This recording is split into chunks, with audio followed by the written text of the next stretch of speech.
Izlēmu kļūt par pasnieku, jo tētis pamanīja sludinājumu.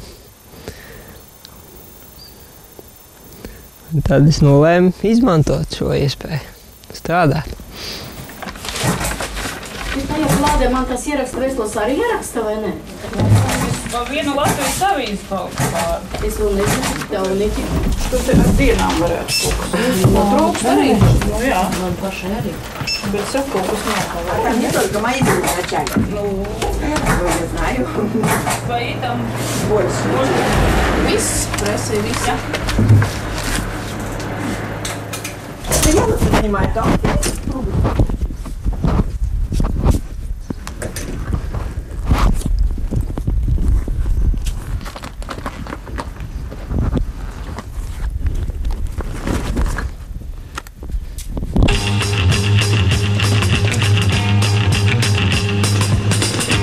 Vasarā ir ļoti labs darbs, rudenī ne tik labi, jo augas lietas, ziemā šis darbs ir nebauda. Tas ir manējais ritenis. Bijis jau uz remontu kādas 2 reizes. Man bijuši daudz riteņu, bet visiem vienmēr kaut kāds ķibels notiek. Tāds ritenis pēc remonta. Laika netiek.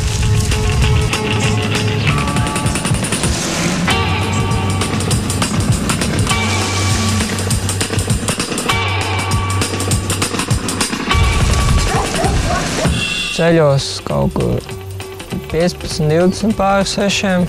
Es uztaisu brokastis, uztaisu tēju, paēdu. Bez 10, bez 5, 7 es braucu uz darbu. Nu, grūti ir nedēļas beigās jau paliek, bet tā nav. Jo man jau tā kā pulkstens organisms iestrādājies.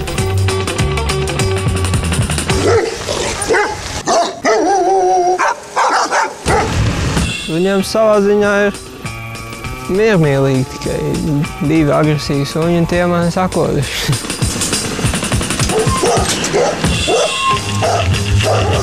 Tāds viens krancīs, kurš skrien pakaļ avīzē, viņam var iedot. Viņš ar rokiem saķer un aiznes pie saimniekiem. Tas ir foršs sunīts.